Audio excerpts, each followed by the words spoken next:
Добродојдовте на промоцијата на албумот Day After на нашите Горан Алик и Александар Карушанов. И веднаш да разчистиме. Насловот не е воопшто постапокалиптичен. Утре е нов ден. А ние сме живи, здрави и спремни за музика и затоа ќе замолам за еден аплауз за нашите Александар и Горан.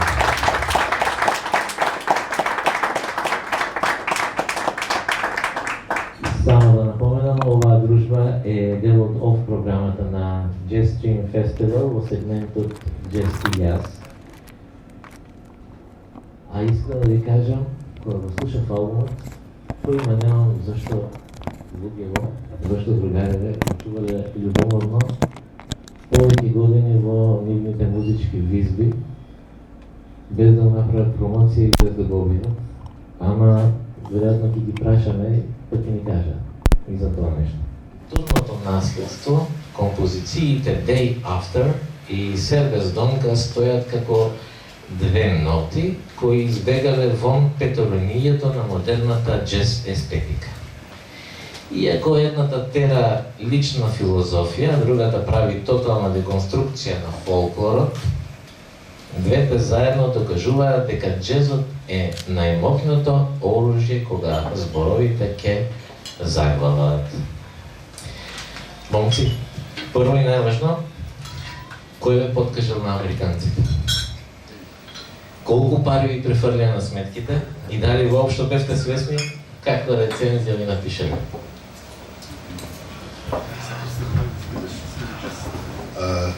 Џон Аберкромби на еден концерт има изјавено, вели, ако сакаш да станеш милионер од джезот, треба да почнеш со 2 милиони. Милионот да го потрошиш на студија, на промоции, за да ти остане еден. Така да...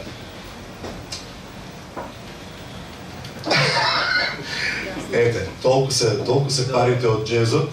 Тоа го правиме исклучиво од љубов кон музиката, исклучиво за доброто на музиката. Никакви пари не се опрашање, така да знаете. Александар, ќе додадеш нешто или? Се согласувам. Се согласуваш. Искрено за тој милион, јас ќе ви напишев и полова рецензија. Ги испераме да го пара. А сега сериозно. Ајде малку за насловната Day After. Баш ме интересира што ви се случуваше во главите кога ја создававте. Па како што се договориме со Горан, ќе кажеме искрено. Да, ќе бидеме искрени. Day After е уствари еден ден влеземе во студиото да снимаме и некако се погледаваме, гледаме ути, не сме баш и двојцата свежи и се споделиме на Радовишки, ние викаме вчерашни сме, вееме измачени од претходната вечер. Да. И по това ето стигиме и темата Day After, како еден hangover. Ама после освежиме, се развираваме малко. Јешак, правиме. И така да, некој пат не мора да си свеж, некој пат може и уморот да ти даде некоја креативност. Така да, това е реалната приказна за Day After. Супер. Се прашува како била приказната ако си викала песната Morning After.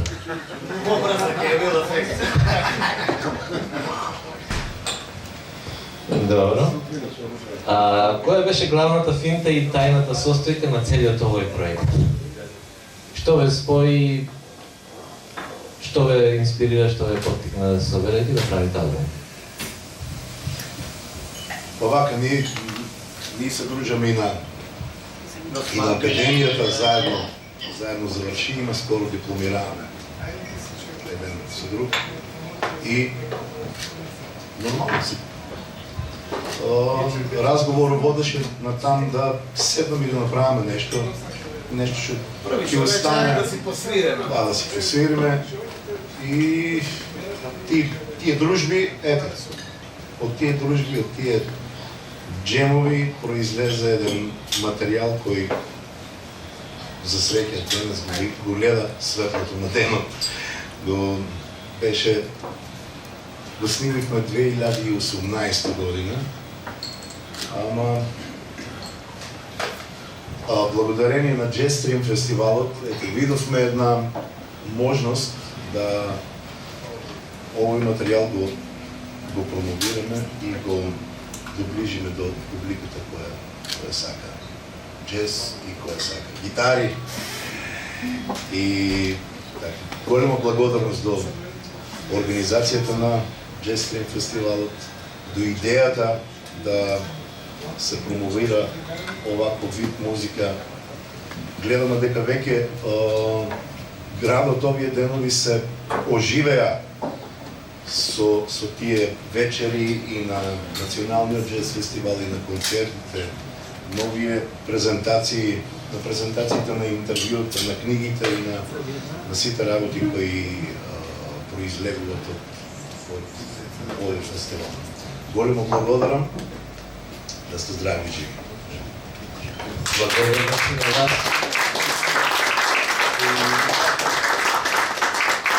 Би додал само, се надам ќе се согласите со мене, дека секогаш кога сензибилитетите ќе се препознаат и енергиите ќе се променат, излегува нешто вредно и трајно. Ајде, објаснете ни сите дали оваа музика се пишува наутро со шолја кафе, која ќе ве фати некоја тешка философска или екзистенцијална криза, или е резултат на долги непроспиени ноќи кога ве мрзи да спиете, па си играте со луди, во наводници отворени акорди. Па, јас може да кажам за себе. Мислам дека ние сме само спроводници и никој пат не знаеме кога е моментот кога ќе ни дојде креацијата. Најчесто кога со умисла седнеш да компонираш, ја нема креативноста и секој пат тоа е кога најмалку очекуваш. И сепак мислам дека е склоп на секој нас што ни се случува. Тоа се едни сублимирани емоции, да ги наречам. Мада доаѓаат негде одзгоре, ние само сме каналот што можеме да ги... И приемниците. И приемниците, да. И спроводниците.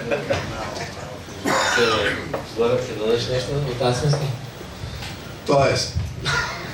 Да, ние сме филтри на некоја само понизни слуги на музиката. Ајде сега да го слушнеме тој фамозен материјал, што дури и американците го фалат, па да видиме дали навистина е толку добар. Претпоставувам Day After, насловната.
после ова не знам дали има смисла да продолжим, ама ај ќе продолжим.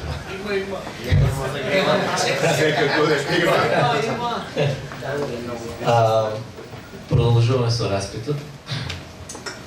Ајде за една друга, како велат да ви дадете numera.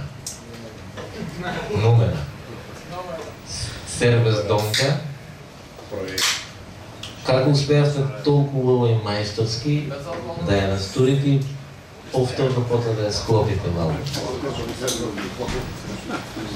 Што ќе одговорите?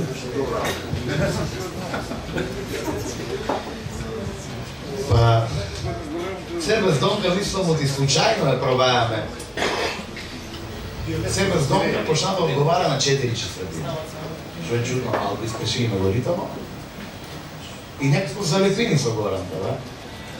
И ни даде како идеја, ајде да пробаме да уште малку докршеме. И така да, мислам дека и јас и Горан сме љубители на нашата традиционална музика, на нашиот фолклор.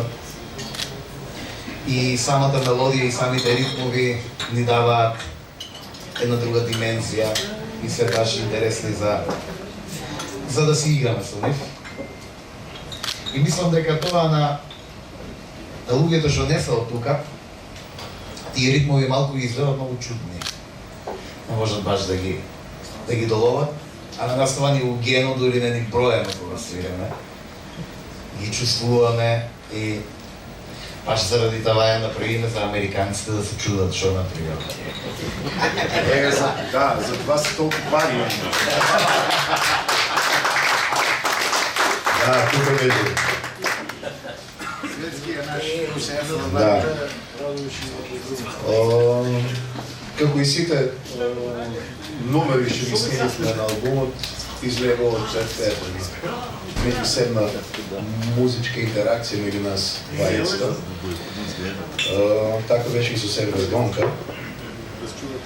Не ни размислувавме за тоа. Ето и хармониите и мелодиите сами дојдоа. Не ги ни повикавме на некој сериозен начин. Да, може би таа не ги дава. Кој е таа Сервес? Кој е таа Донка? Да.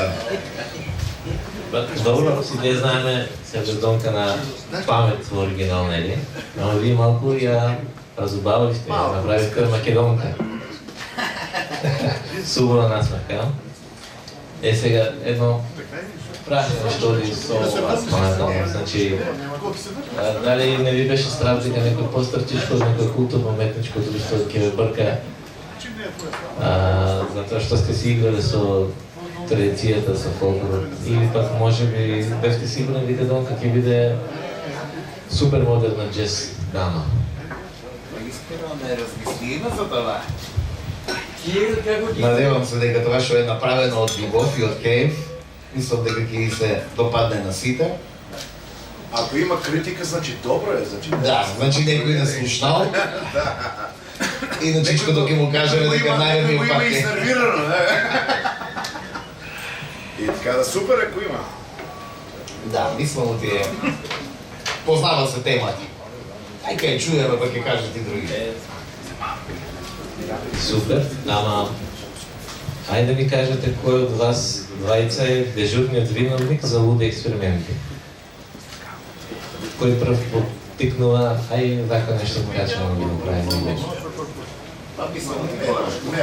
Нема да журам.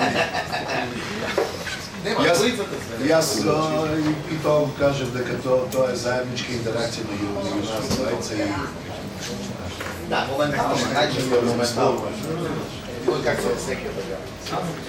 Значи и двајцата сте и мирни и најмирни во исто време. Откако почувме материјалот извесен период од кога го снимивме, свативме дека Нешто интересно излезело и нешто. Што викаме ние малку бегано. излезело од се тоа.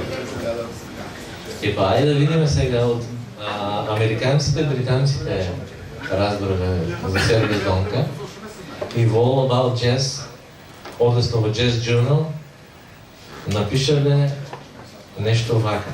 Од друга страна, Сербез Донка нуди поинаков наратив, трансформирајќи го народното богатство во модерен джез јазик. Ова е длабинска деконструкција која создава нов музички космос. Музичарите пристапуваат со почит, но без стегите на ригидниот ритам. Хармонијата е комплексна, создавајќи специфична тензија меѓу традицијата и модерната импровизација. Секој тон е фразиран со хируршка внимателност.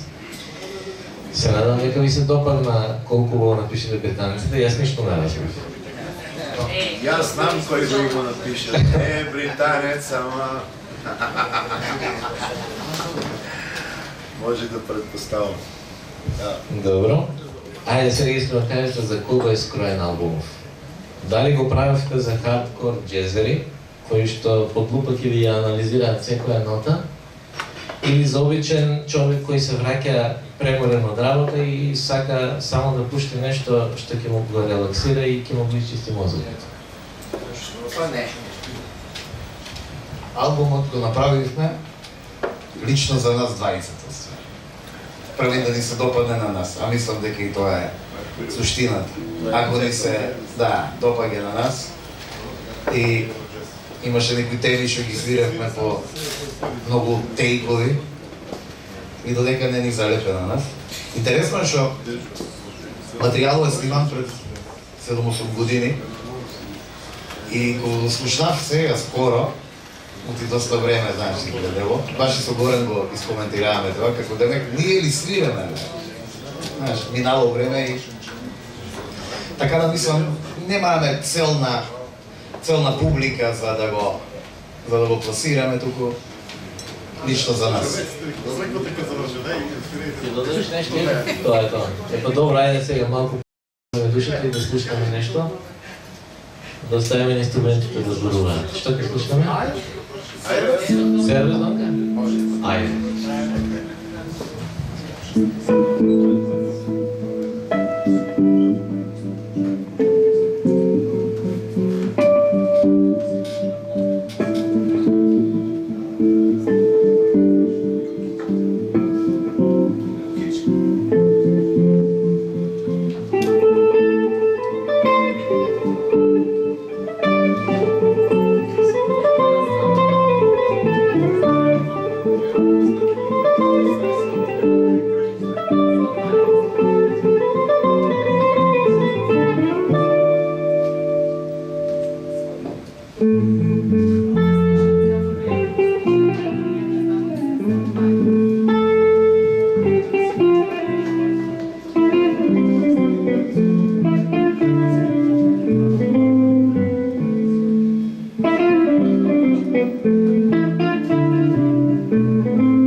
Наистина голямо уживание да слуша човек.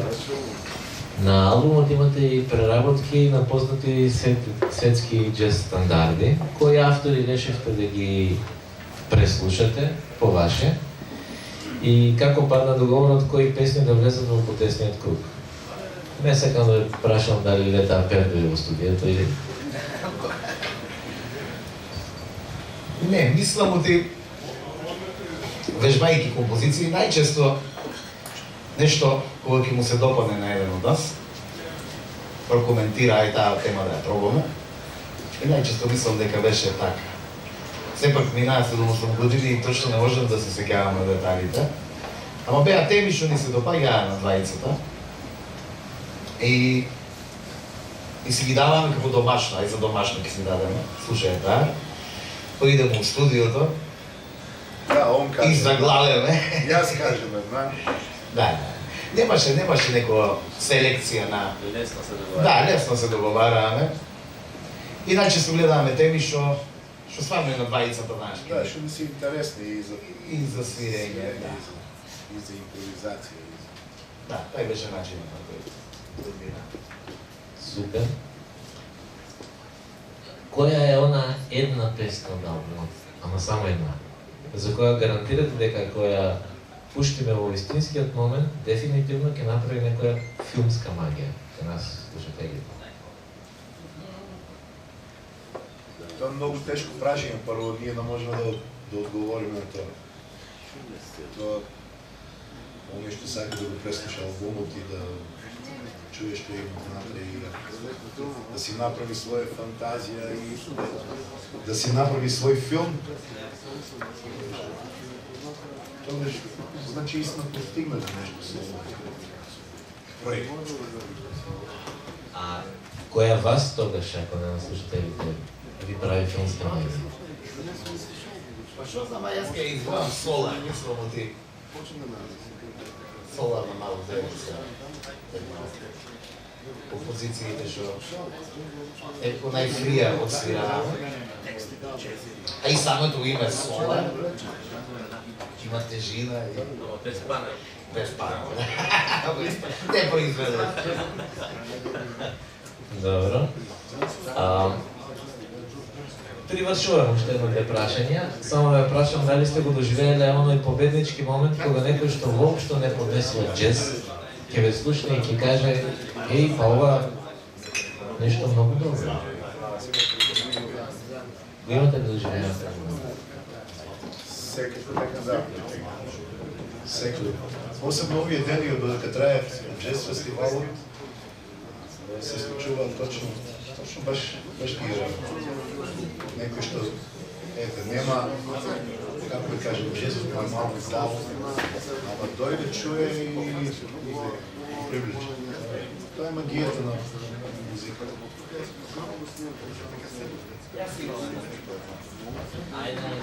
Слушајќи го албумот во кола, патувајќи со Троја, со екипата, Уште Тивчо, колегите, многу добро нешто, не знаат дека се не.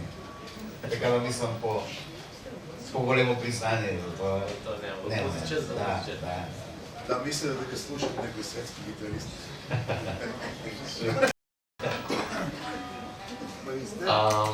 Нели албумот се вика Ден потоа? Имате ли планови за тој ден потоа? Дали сега ви е доста експерименти или веќе тајно кроите нешто уште полудо? Още не кроеме некој фокусирани време на денешниот ден, ама мислам дека има идеја автер. Сигурно. Посеќам некоја енергија помеѓу мене и тоа што може да се. Верувам дека нема да поминат 8 години. Да. Најдолу ги чекаме 8 недели. Пред да не слушаме повторно, да ми кажете дали имате нешто да ми кажете, што испушти да ја прашам. Каде може албумот да се најде, како да се најде? Мака сега, денес донесовме одреден број на USB стикови. Скрати го малку микрофонот. На сите ќе ми биде поделен USB стик денес. Се уште не сме го аплодирали на платформите како Spotify и YouTube, тоа се деси наредните денови. Значи, секако се најде и на Spotify, и на... Да, го има на сите дигитални. Направивме дигитално издание, значи не е класично CD и... Значи албумот ми се наоѓа на USB стик, јас се надам дека ќе го зачувате. Ставајте и ваши фотографии или фајлови. Префрлете го во компјутер, користете го. Јас се надам дека некој ќе ми се добави. И секако ќе го споделуваме, нели? Ви благодарам од срце на двајцата. Честитки за албумот, покажавте како се свири со душа и со срце. Публико, уживајте во денот и дојдете до албумот пред да го потрошат американците. А сега да слушаме уште нешто од тој албум.